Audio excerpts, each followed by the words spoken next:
Bueno, bienvenidos a un nuevo episodio de Café con Expertos en déficit de atención. Esta innovadora serie reúne a los principales referentes en el mundo sobre el déficit de atención y su evolución a lo largo de la vida. Hoy tenemos el enorme placer de presentarles a nuestro invitado, el doctor Javier Quintero, con quien compartiremos algunas de sus experiencias, junto a la doctora Norma Echevarría. Ella es la presidenta del capítulo de la Asociación Argentina de Psiquiatría, es médica psiquiatra, es miembro de la Asociación de Psiquiatría Americana, es miembro de la ADHD Federation y de la Asociación Hispánica en Psiquiatría. Y quien les habla, yo soy Eleonora Justi, soy psicóloga clínica, soy vicepresidente del capítulo de déficit de atención en la Asociación Argentina de Psiquiatría, soy profesora titular de terapias cognitivas de la Universidad de Palermo y miembro de la Sociedad de Terapias Cognitivas en Buenos Aires, Argentina. Te paso la palabra, Norma, para presentar entonces a nuestro invitado. Bueno, muchísimas gracias, Eleonora. Bueno, y Javier, tenemos el honor de presentarte. Y Javier, el doctor Javier Quintero, nació en Madrid, hizo sus estudios de medicina en la Universidad de Alcalá, luego completó su formación universitaria con el doctorado de medicina, con el máximo reconocimiento. Es especialista en psiquiatría y se formó como residente en el Hospital Ramón y Cajal, y ha completado su formación con estancias en centros de prestigio de los Estados Unidos y realizó diversos másteres y cursos para especialistas. Ha desarrollado su vida profesional entre los hospitales Ramón y Cajal, la Fundación Jiménez Díaz, y actualmente es el responsable del Servicio de Psiquiatría del Hospital Infanta Leonor en Madrid. Asimismo es el director clínico de PsiKids, Centro de Psicología y Psiquiatría del Niño, Adolescente y la Familia. Ha sido profesor en psiquiatría de la Universidad Autónoma de Madrid entre el 2003 y 2007 y en la actualidad imparte como docente en la Asociación de Psiquiatría y Psicología Médica de la Universidad Complutense como profesor.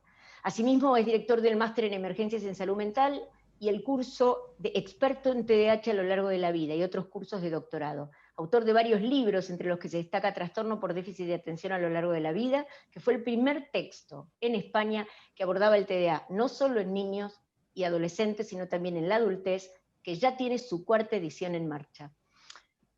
Ha colaborado en más de 30 capítulos de otros tantos libros, autor de más de 40 artículos en revistas científicas nacionales e internacionales, y ha sobrepasado ampliamente el centenar de sus contribuciones en ponencias y comunicados en congresos internacionales y nacionales. Entre sus líneas asistenciales y de investigación destaca su trabajo en TDAH a lo largo de la vida, abordando y estudiando el problema desde la etapa preescolar, infancia, adolescencia y la edad adulta. Damos la bienvenida y tenemos el placer de tenerte aquí con nosotros, Javier. Y un doble privilegio, ya que va a ser hispanoparlante para nuestra población, poder aprovecharte y compartir alguna de tu experiencia. Vamos con la primera pregunta, si te parece, que dice: como médico, investigador, docente y líder de uno de los principales referentes en el campo, ¿qué es lo que te ha llevado a trabajar con esta población afectada por el TDA? Y en tu opinión, ¿cómo marcaron la diferencia vuestras intervenciones? Pues muchísimas gracias, y para mí es un placer y un honor compartir este café virtual, ¿no? con vosotras, con mi buena amiga Norma, por supuesto, y también contigo. ¿Y cómo llego yo al TDAH? Pues la verdad es que llego al TDAH de una manera circunstancial. Y cuando digo circunstancial, quiere decir que yo empecé a trabajar en psiquiatría infantil y adolescentes, y empecé a trabajar con mi padre. Mi padre también era un psiquiatra infantil. Digo era porque falleció hace ya algunos años. Y yo empecé a trabajar con él, y bueno, pues pasando consulta y viendo niños con él, y viendo muchos pacientes con trastornos de neurodesarrollo, con trastornos hiperkinéticos, TDA y demás, ¿no? Y bueno, pues a mí me empezó a gustar, sobre todo los casos más complicados, ¿no? Cuando de repente, aparte de un TDAH, pues empezamos a encontrar comorbilidades, ¿no? Y sobre todo el reto, ¿no? de continuarlos y acompañarlos, ¿no? Y en aquel momento, estamos hablando del 2001, 2002, 2003, de repente empezábamos a ver que los chavales cumplían 18 años y el TDAH no desaparecía, ¿no? De repente a los 18 años, llegaban, les acompañábamos, ¿no? Íbamos, digamos, llevando en volandas, como decimos en España, hasta la universidad, y decíamos, bueno, chicos, ya seguid solos. Y luego volvían a los pocos meses diciendo, no, es que seguimos con dificultades, ¿no?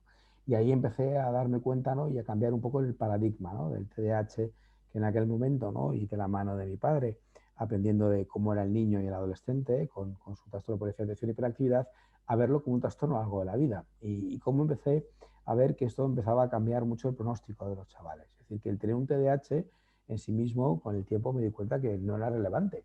El problema es que tener un TDAH te complica la vida. Te complica la vida desde el punto de vista social, desde el punto de vista escolar, desde el punto de vista del funcionamiento hasta con tus padres, ¿no? Hasta lo que es el funcionamiento familiar. Entonces, bajo esa idea, ¿no? De repente identificamos un factor de riesgo, algo que para mí es clave, ¿no? A mí me gusta mucho mi profesión, como entiendo como a todos, por ayudar a la gente, ¿no? Es decir, a mí, ahora que no nos escucha nadie, a mí no me gusta el paciente crónico, no me gusta, porque no puedo ayudarle. Es decir, puedo minimizar el impacto de lo que le ocurre, pero no puedo buscar ese concepto de curación. Sin duda, no la curación como la recuperación ad integrum, pero sí la recuperación o la curación para que de alguna forma esa persona o personita o personaza transite de manera autónoma, independiente en su vida. Y ese es el objetivo. Entonces, cuando de repente tú ves que hay un chaval que con 6-7 años solamente es inatento e inquieto y si no haces nada, eso va a evolucionar con muchas probabilidades de tener complicaciones escolares, complicaciones conductuales, consumir drogas en la adolescencia y cuando llegue a la edad adulta tener un problema hecho y derecho, de repente eso para mí significaba una magnífica oportunidad de ayudar a mucha gente. ¿Cómo? Resolviendo. A mí, yo podría definir, y uno de los papers de los que estoy más orgulloso es un modelo de prevención en psiquiatría.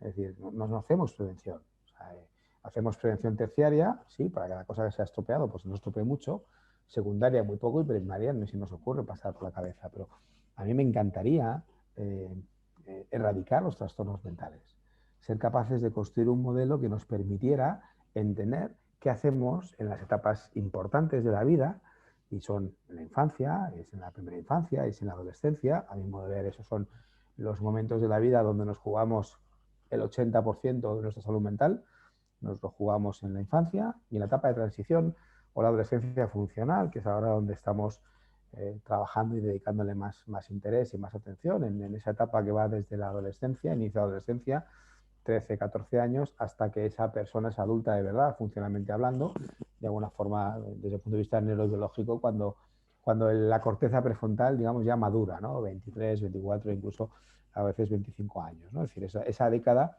creo que es clave, ¿no? Y no sorprendo a nadie cuando refiero, ¿no? Pues que el 60% de los trastornos mentales debutan en esa etapa, en esa década, tanto los grandes trastornos mentales complejos, como la esquizofrenia, ese es el momento más de más vulnerabilidad, pero también los trastornos afectivos.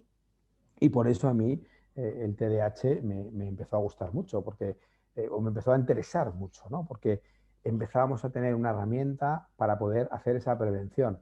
Es decir, aquí algo no funciona y vamos a acompañarlo. ¿Para qué? Para que funcione bien y no ensombrezca el pronóstico de ese niño. Buenísimo. O sea, Javier, te puedo hacer una pregunta en torno a esto que dices. Entonces ustedes ya deben tener una vasta experiencia en haber, que creo que tiene que ver con la segunda, ¿no? Al haberte involucrado en este campo y al haber trabajado y podido diagnosticar y tratar una población importante de niños, ¿cuál sería la observación o la experiencia que ustedes llevan desarrollada acerca de aquellos que sí recibieron tratamiento y aquellos que no lo han recibido? ¿Cómo llegan a esa adolescencia? Ya algo te has expresado en eso, y en qué tipo de intervenciones ustedes basaron o basan el tratamiento. A ver si nos pueden desarrollar un poquito más. Fijaros, ¿no? Lo que nosotros entendemos, ¿no? Y yo creo que esto, y yo soy un fervente, pero no por el estudio de Swanson, el MTA del archive del 99, sino yo creo que en psiquiatría infantil, en prácticamente cualquier modelo de intervención, el abordaje multimodal debería ser el gold standard. Es decir, que de alguna forma lo farmacológico y lo psicoterapéutico tienen que tener unos objetivos alineados y trabajar en la misma dirección. y para mí es fundamental. Es decir, esto, lo farmacológico puede ser necesario, pero casi nunca es suficiente, con lo cual al final tenemos que buscar un poco ese modelo de intervención. A partir de ahí, pues evidentemente, y específicamente en el campo del TDAH, pues evidentemente las combinaciones. Cuando yo empecé a tratar pacientes con TDAH, solo teníamos el metilfenidato y la acción inmediata. Y con esto teníamos que empezar a buscarnos la vida y buscar tricíclicos y buscar todo tipo de alternativas que nos pudieran buscar esa adaptación a las necesidades del paciente, porque yo creo que la clave de esto está no en cómo tratas el trastorno por déficit de atención, el hiperactividad, sino cómo tratas a Pepito Pérez, que tiene un TDAH y todo un montón de características adicionales, y a partir de ahí vas a encontrar cuál es la hoja de ruta o el plan de acción que va a ayudar a que esa evolución de ese niño sea la mejor de las posibles. Y Javier, una pregunta que te hago Perdona, dime, así, Norma. perdona que te No, interrumpa, pero si me dejáis me enrollo, soy así, un no, pesado. porque me encanta, y estás apasionado como soy yo con este tema, que es muy lindo escucharte hablar. Lo importante que me parece a mí es que podamos rescatar, ¿no? Cuando yo empecé a ver cómo España, porque yo empecé hace muchos años con el TDAH, sobre todo en adultos, desde el 96, pero claro, España fue tomando un protagonismo mucho más importante en el mundo del habla hispana, con el tema mucho tiempo más adelante del armado de estas asociaciones, ¿no? Que hacen que España esté bastante conectada con asociaciones. ¿Qué intervención tuvo tu trabajo en eso, especialmente, Javier? La conectividad de familias, de personas que querían también difundir, de esto de psicoeducación. ¿Cómo, si quieres, nos cuentas un poquito cómo fue ese proceso, que me resulta interesante? Sí, pues fíjate, no, yo siempre he estado a intentar aportar valor en aquello donde pueda, ¿no? Indiscutiblemente yo he colaborado y sigo colaborando con muchas asociaciones, ¿no? En España hubo un punto donde empezaron a haber muchas asociaciones, demasiadas asociaciones, con lo cual se creó la FEADA, que es la Federación de las Asociaciones Dedicadas al TDAH, y durante mucho tiempo, y sigo participando de su comité científico asesor, ¿no? Pues intentar ayudarles a que bueno, pues de alguna forma poner un poco de orden bueno, formación a veces, pero sobre todo yo creo que sentido común en lo que se hace en torno al TDAH. Pero lo hago en España y lo hago fuera. Es decir, llevo también 15 años colaborando con el proyecto DA en México. Es decir, que de alguna forma llevo, pues como digo, allí donde a alguien se le ocurre que pueda aportar valor, y si es así, pues, y si encaja en mi agenda y es viable, pues encantado, ¿no? Yo creo que al final en este objetivo clave, ¿no? Que es ser capaces de que la psiquiatría y la psicología, ¿no? Que la salud mental no sea una especialidad cada vez más demandada, pues evidentemente hay que intentar llegar antes de los problemas. Y a veces, de verdad que yo creo que el 80% de lo que nosotros hacemos es muy sencillo. Es muy sencillo. El 20% no, pero ahí yo creo que Pareto funciona muy bien. Bueno, en Hay parte un nosotros 80%.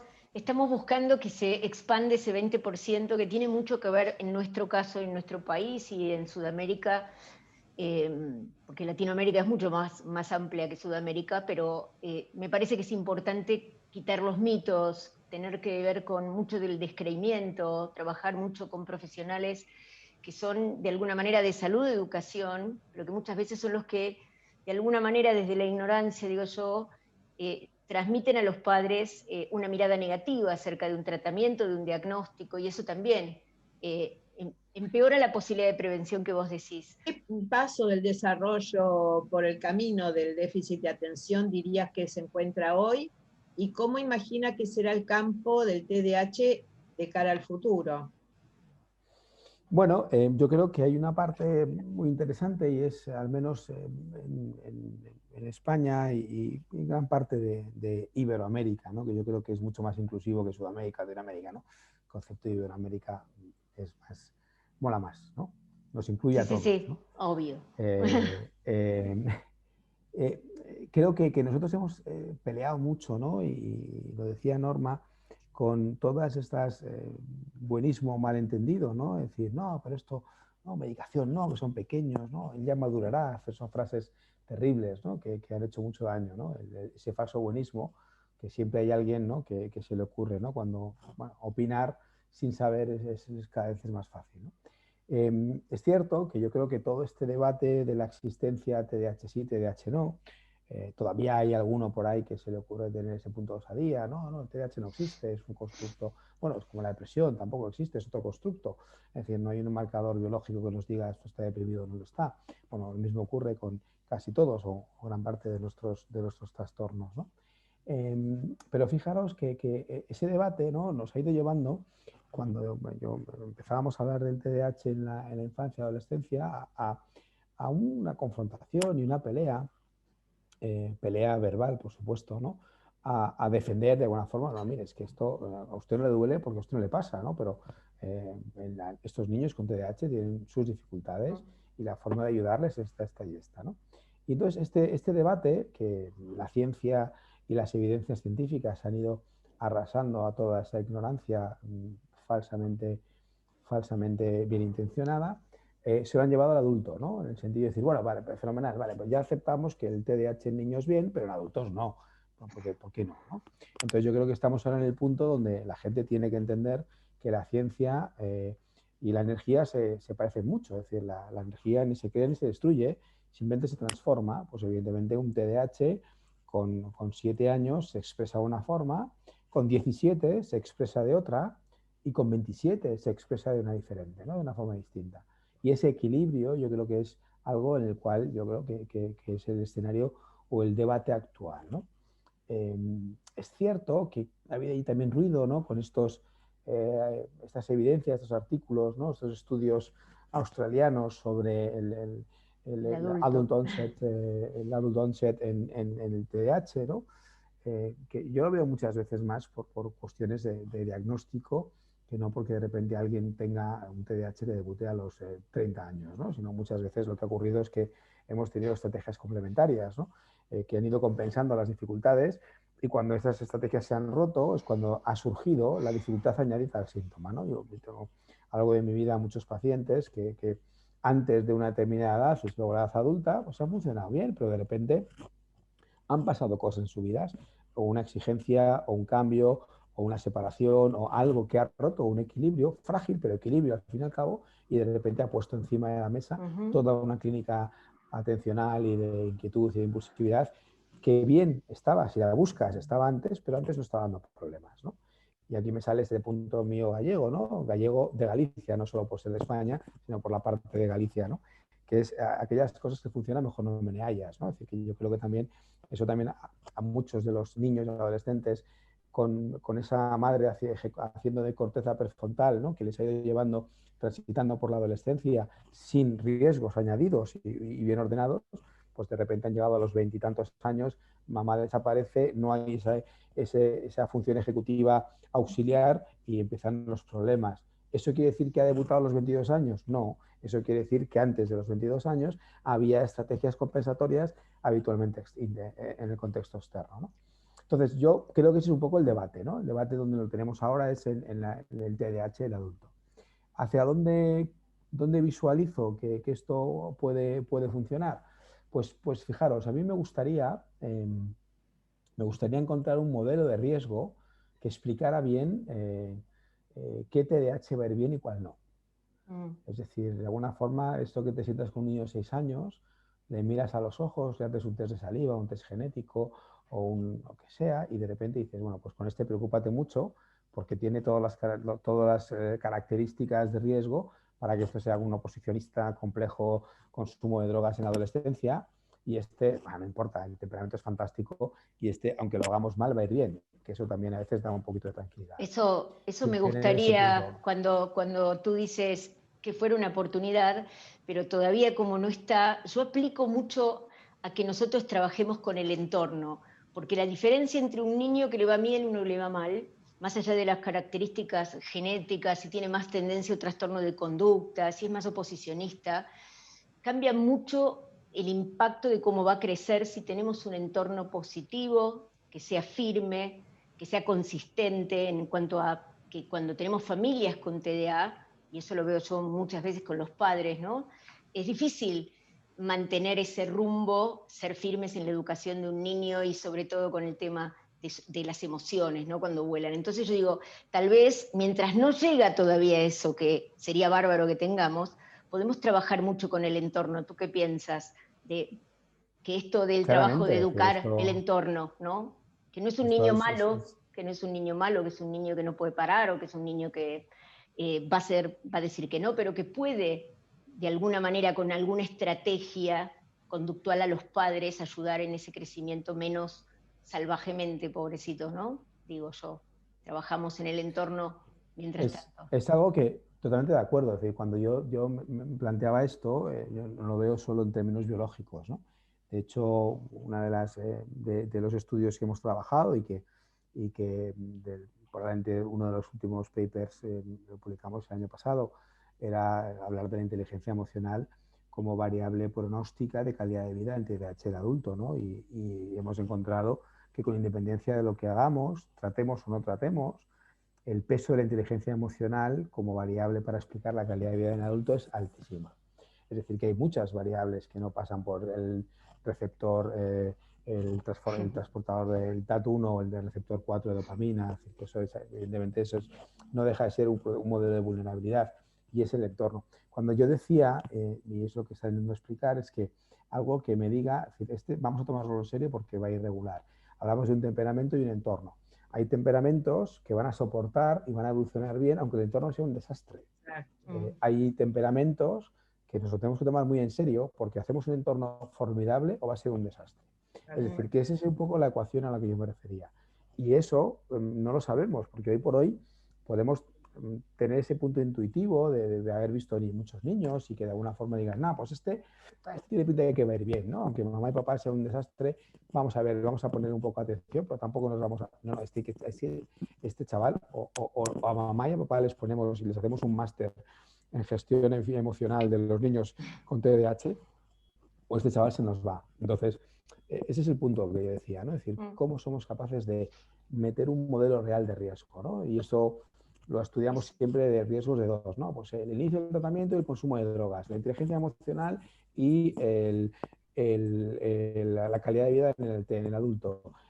Antecedentes familiares, ¿no? Si mamá tiene un TDA es un desastre, por cierto mío, es una variable de muy mal pronóstico, ¿no? Excepto que tratemos el TDA de la madre, entonces ya la cosa cambia, ¿no? Es decir, pero todo esto junto, todo eso junto. es muy complicado.